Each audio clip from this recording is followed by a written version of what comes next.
Ito po ang dahilan kaya pala madaling uminit yung makina nito. Para po sa mga motor siklo dyan na madaling uminit yung kanilang makina kahit napakalapit lang ang puntahan, ay ganito lang po ang gagawin ninyo. Tanggalin lang po natin itong spark plug nya para madali, magaan lang kung sipahin po natin yung kickstarter. Palabasin po natin dito yung langis, at kung talagang walang lalabas na langis dito, abay nagkabara-barado na, talagang madali pong mag-overheat ang yung motorsiklo. Pag ganito, tignan nyo, wala, hindi man lang po makakyat yung langis, wala na to. Hindi pwedeng change oil lang ang mini-maintenance ninyo. Para maintindihan niyo, lapit natin dito yung camera. At kung merong nanonood dyan na chief mechanic, kumontra po kayo kung hindi po tama ang ating tinuturo dito. Ito po, binili na lang natin ng napakamura, presyong per kilo na. Dahil ang alam lang po kasi ng dating may-ari nito ay mag-change oil lang. Palagi naman daw siyang mag-change oil, pero nagkaganito na. Dito kasi ang pinag-dridrinan ng langis dito. Hindi niya pala kine-check up itong oil filter dito. Dito sa malapit sa kambyuan ito. Oil filter po ito. Kapag hindi nyo po lilinisan ito, ay kaganon. Ganon po ang mangyayari. Bale ito, drinin na po natin itong langis niya. Saka natin bubuksan itong oil filter na to. Kung dito na lang kasi mag-drin, hindi po pwede. Hindi po tayo mag-astang mas magaling pa sa gumawa mismo ng motorsiklo. Kaya nga po naglagay sila ng mismong pagdrinan doon. Dahil kapag dito tayo mag-drin, meron pong konting maiiwan na langis. Yung ibang design ng mga motor gaya nito, Kenbo 150, ay dito lang talaga yung oil filter niya, at dito rin talaga siya mag-drin. Wala po dito sa silong niya, wala pong pagdrinan dito.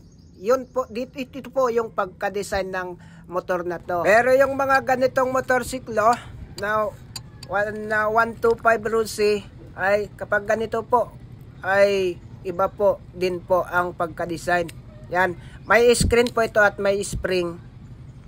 Ilahin lang po natin itong spring nya, at kukunin po natin yung filter sa loob. Yung ibang motorsiklo na wala pong ganito ay centrifugal oil filter pang tawag doon, nasa loob ng makina yon. At ito, grabe kapatid, tignan nyo, ayan, barado na po yung filter, kaya pala hindi makalusot yung langis dito. Hindi niya maiakyat doon sa taas, doon sa binuksan natin kanina. Palitan lamang po ito kay linisin. Ito po, lilinisin po natin ng gasolina, saka natin brasin. Yung oil filter na centrifugal ay sa susunod na lang po nating video na ipapakita kung paano maglinis. Ito lang muna. Mas maganda pong merong tayong ebidensya. Linisin lang po natin dito. Kapag ganitong nalinis na, ayan, ito. Makakalusot na po dito yung langis. Ayan, okay na po ito. Balik na po natin. Sa paglagay po ng filter na ganito, hindi po pa ganito. Mali po ito. Kailangan pa ganito. Yan. Balik na po natin itong takip niya, pati itong takip ng pinagdrinan. Bali, ganun lang kasimple yung ginawa natin, ano. At kapag hindi pa gumana, itong ginawa nating shortcut, ay wala na tayong magagawa. Kailangan baklasin na natin itong makina para po buguhan ng air compressor pump yung mga butas na daanan ng mga langis para makapunta dito sa taas.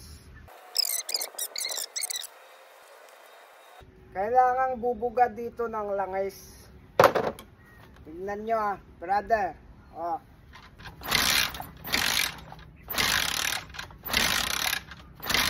Ito na po yung langis.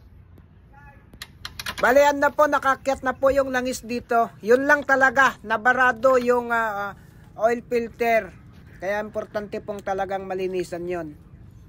Ayan yan. Napuno na tuloy. Kanina, wala. Balian, inintay na po natin bumaba yung langis at subukan natin ulit kung gaano kabilis umakyat yung langis dito. Ayan, okay na po ito. Okay na po.